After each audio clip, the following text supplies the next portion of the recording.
අප්‍රියයන් හා එකතු වීමේ දුක පුපුරා යෑම තමයි පවුල් කඩාකප්පල් වීම. පවුල් කඩාකප්පල් වෙච්ච මේ ලෝකේ කී දෙනෙක්ගෙන් එක්කෙනෙක්වත් මේ වනාහි දුක්ඛාරිය සත්‍යයි කියලා අවබෝධ කළාද?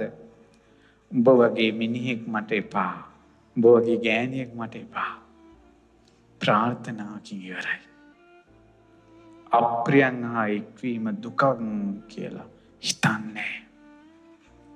ඊට පස්සේ ළඟදීන් උපාසිකාවක් ලියමනාවක් එවල පොල් ගහවලට පිටු 14ක් තරුණ ගෑනු ළමයි. මිනිහා නිසා අන්ත දුක් විඳලා රැයට බත් ටික උයනකොට උයලා ඉවර වෙනකොට බත් මුට්ටිය අරන් ඔළුවේ ගහනවා. කෙහෙවලින් ඇදගෙන කෙල්ල ඇදගෙන යනවා මිදුලේ. කොස්සෙන් එලිපත්තින් ගහනවා. මේ කෙල්ල තමයි රස්සාව කරලා කන්න බොන්න ගෙනත් දෙන්නේ. එච්චර වද දෙන්න මෙයා කියන්නේ මං ඔයාට ආදරේ, ඔයා මාව තේරුම් ගන්න කියලා මෙයා කියනවා. ඔහොම දවසක් හිටපියතොට මං අද දෙන මේ වදේ බලන්න කියලා. ඉතින් මිනිස්සයා ගියාම හිතේ බීලා එන්න යන්නේ නැත්තේ. යනකොට ඇක්සිඩන්ට් වුණා. මිනිහා මැරුණා. මෙයා එදා ඉඳලා දානේ දිදී සොලොස් මස්ථාන වැඳ කියනවා, පින් දෙනවා ස්වාමියාට. මේ පින් අරන් ඔයාව මාව තේරුම් ගන්න මම ඔයාට ආදරේ කියලා. දැන් අපිට ලියුමේ වල තිබ්බෙත් එයාගේ ආදරේ ස්වාමියාට දැනෙන්න සලස්වන්න ක්‍රමයක් තියෙනවද කියලා අහන්න. මේ ලෝකෙ මිනිස්සු පිහිටලා ඉන්නේ දුක මත. මිනිස්සු ඇවිත් පොළොව මතනේ අපි දැන් පිහිටලා ඉන්නේ. දුක මත පිහිටලා ඉන්නේ. යන්නේ එන්නේ ඇවිදින්නේ හැම ඉරියව්වම පවත්වන්නේ පොළොවේනේ. ඒ වගේ දුක මත තමයි ඉන්නේ. හැම තැනකම දුකට වැටෙන එකමයි තියෙන්නේ. දුක නැමැති මඩ ගොහරුවේ එරිලා එක කකුලක් උඩට ගන්න අනික් කකුල තියන්නේ මඩ ගොහරුවේම තමයි. අර ගෑනු කිනා අර මිනිස්සයම පතනවානේ. අප්‍රියයන් හා එකතු වීම දුකක් කියලා දන්නේ. ඔය සමහර කොල්ල කුරුට්ටු ඉන්නවා ගෑනු ළමයිට ආදරේ. අනිත් අයට එහෙම නැත්නම් ඒ ගෑනු ළමයිට කොල්ල අප්‍රියයි. දැන් එතකොට අර ගෑනු ළමයාට දුක. එතකොට හිතන්නේ මේකගෙන් තියෙන කර්මය කියලා. වදේ කියලා. අප්‍රියයන් හා එක්වීම දුකක්. ඒක අවබෝධ කරන තා සංසාරයෙන් නම් ගැලවෙන්නේ නැහැ. මේක හිතට දාගෙන තියාගන්න ඕන. Tamanට ප්‍රශ්න එනකොට හිතට අවවාද කරන්න ඕන බණපදයෙන්. එතකොට මේ දුක් සහිත ලෝකේ අඬන්න නැතුව ඉන්න පුළුවන්. ඊළඟට ප්‍රියංගෙන් වෙන්වීම දුකක්. ළඟදීන් තරුණ පුතෙක් කතා කරලා මගේ අම්මේ අඬනවා. එයා ගොඩාක් ආදරය කරපු ගෑනු ළමයා ඉක්මනට වෙනස් වුණා කියලා. ඉතින් දුක් ගැනවිල අහලා ඊට මං කිව්වා හරි. දැන් බණ කිව්වට හිතේට යන්නේ නැහැ. මං කියනවා අර අහවල් දේශනාව අහන්න. ස්වාමීන් වහන්සේ ඇහුවා. ඒත් මාව පිච්චෙනවා. ඊට මං කිව්වා හරි. බෝධි පූජා 7ක් තියාපන්. 7ක් තියන්නේ කිව්වේ කෙල්ල පතලා නෙවෙයි හිතේ දුක නැති වේවා කියලා. ඔන්න ආය 7 වෙනි දවසේ ආය කෝල් එකක් ගත්තා. බෝධි පූජා 7 තිබ්බා කියලා. මේක මොනවා කිව්වද දන්නේ නැහැ. මං අහුවා දැන් කොහොමද? පිච්චෙනවා කිව්වා. පිච්චෙනවා කිව්වා. ඇත්තටම ප්‍රියංගෙන් විඳීමේ දුක හදවත පුච්චනවා. දවනවා. ඒක ලොකු ශෝකයක්. ඊට පස්සේ මං අවසානයේ හුවා තවත් කරුණ කිව්වා මේක අහන්නෙම නෑ. ශෝකෙම තමයි කියන්නේ. එයා එහෙම වෙනස් වෙන කෙනෙක් නෙවෙයි. ගෙදරින් ප්‍රශ්නයක් ඇති. මං කිව්වා දැන් උඹට දුකනේ ප්‍රශ්නේ.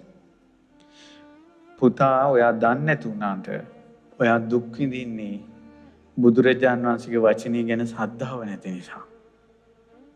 ප්‍රියංගෙන් වෙන්වීම දුක. ඕක කාටවත් දැනෙනවා. තමන් ආදරය කරපු කෙනෙක් වෙනස් වුණාට පස්සේ හදවත පිච්චෙන්නේ නැත්තේ කාගේද? ඒක දුකක්. බුදුරජාණන් වහන්සේ මේක දුකක් කියලා වදාලා කියලා පිළිගනින් කිව්වා.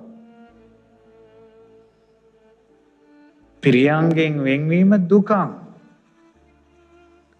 ඒකට විසඳුම අනිත් අයට කියන එක නෙවෙයි. ඒකට විසඳුම බෝධි පූජා තියෙන එක නෙවෙයි. දුකට විසඳුම දුක අවබෝධ කිරීම. එතකොට යා තවත් බන්ධනයකට හිත කැමති වෙන්නේ නැහැ. ඇත්තටම මේ ප්‍රියංගෙන් වෙන්වීම දුකක් කියලා අවබෝධ වුණොත් ඔය ගෑනු ළමයි පිරිමි ළමයි වෙන් වෙලා මාස ගණන් දුක් විඳින්න ඉන්න කොල්ලෝ කෙල්ලෝ ඊළඟ මාසේ තව කොල්ලෙක් එක්ක තව කෙල්ලෙක් එක්ක යාළු වෙනවා. ඊළඟ මාසේ දුක් වෙනවා. තමන්ම බලෙන් දුක පටලවාගෙන අඬ අඬ වැළපි වැළපි යන්න සිද්ධ වෙනවා. දුක අවබෝධ නොකරන තාක්කල්. මං කිව්වා පුතා අපිට මේ ශෝකේ එන්නේ දුක එන්නේ වැළපීම එන්නේ අපි බුදුරජාණන් වහන්සේගේ අවබෝධය පිළිගන්නේ නැති නිසා. මල ගෙදරක කොච්චර අඬනවද ඇයි මැරුණේ කියලා. උපන් සත්වයා මැරෙනවා කියන බුද්ධ වචනේ පිළිගත්තේ නැහැ. අපේ ආත්මතු පරම්පරාවක් මැරුණනේ කියලා අතීතයට හිත යොමු කළවත් කවුරුත් මැරෙනවා කියලා හිත පිළිගන්නේ නැහැ. උපන් සත්වයා මැරෙනවා කියලා හිත පිළිගන්නේ නැති නිසා බුදුරජාණන් වහන්සේගේ වචනේ විශ්වාස කරන්නේ නැති නිසා මරණයේදී අපි හඬනවා වැළපෙනවා ඇයි ඔයා ගියේ කියලා. ප්‍රියංගෙන් වෙන්වීම දුකක් කියන එක විශ්වාස කරන්නේ නැති නිසා හිත පිළිගත්තේ නැති නිසා අපි ලෝකයට අද්දික් කරනවා ඇයි ඔයා මට දුක් දුන්නේ? මං ඔයාට මෙච්චර ආදරෙන් ඉඳලා ඇයි ඔයා මට දුක් දුන්නේ? ප්‍රියංගෙන් වෙන්වීම දුකක් කියලා බුදුරජාණන් වහන්සේගේ පැත්තට හැරෙන්නේ නැහැ. ඒ හැරෙන්නේ නැති තාක් විඳවා හිටපල්ලා. මේක පිළිගන්න බැරි තාක් බුදු බණ පදයක් හදවතේ රැඳුණා නම් බණ සිහි කර කර වැටෙන කඳුළු පිස්දා ගන්න පුළුවන්. මේක ආර්ය සත්‍යයක්. මේ ලෝකේ මැරෙන්නේ සිංහලයෝ ටික විතරක් නම් බුද්ධ ධර්මයේ කට්ටිය විතරක් නම් මැරෙන්නේ. අපිට මේ බුද්ධ ධර්ම බොරුවක් කියලා කියන්න පුළුවන්. සියලු දෙනාම මැරෙනවානේ. ආර්ය සත්‍යයක් කියන්නේ ඒකයි. ඉස්පිරිතාලෙට එන්නේ සිංහලයෝ ටික විතරක් නම් බුද්ධ ධර්මයේ කට්ටිය විතරක් නම් ඉස්පිරිතාලෙන් බෙහෙත් ගන්නේ. අපිට කියන්න පුළුවන් ලෙඩවීම දුකක් කියන්නේ බොරුවක් කියලා. ලෙඩවීම ආර්ය සත්‍යය. සියලු දෙනා ලෙඩ වෙනවා. බලන්න දුක ඔක්කොටම එක එක විදියට එද්දී විසඳුම් වෙන විදියට හොයනවා. එක එක ආගම් වලින් විසඳුම හොයනවා. එක එක දේවාල වලින් විසඳුම් හොයනවා. එක එක තැන් වලින් විසඳුම් හොයනවා. හැබැයි එක දුකක් තියෙන්නේ. ලෙඩවීම නැමැති දුක. වයසට යෑම නැමැති දුක. ප්‍රියංගෙන් වෙන්වීමේ දුක. අප්‍රියං හා එකතු වීමේ දුක. මේ ප්‍රියංගෙන් වෙන්වීම දුකක් කියලා විශ්වාස කරන්න බැරි නිසා අනේ ඇයි ඔයා මට දුක දුන්නේ කියලා එයාව යාළු කරගන්න කොයි තරම්නම් දේවල් කරනවද? අවසාන යంత్ర මන්ත්‍ර පවා කරනවා. බලන්න ආරි සත්‍ය අවබෝධ කරගන්න බැරි නිසා මිත්‍යා දෘෂ්ටියටම ගිය හැටි.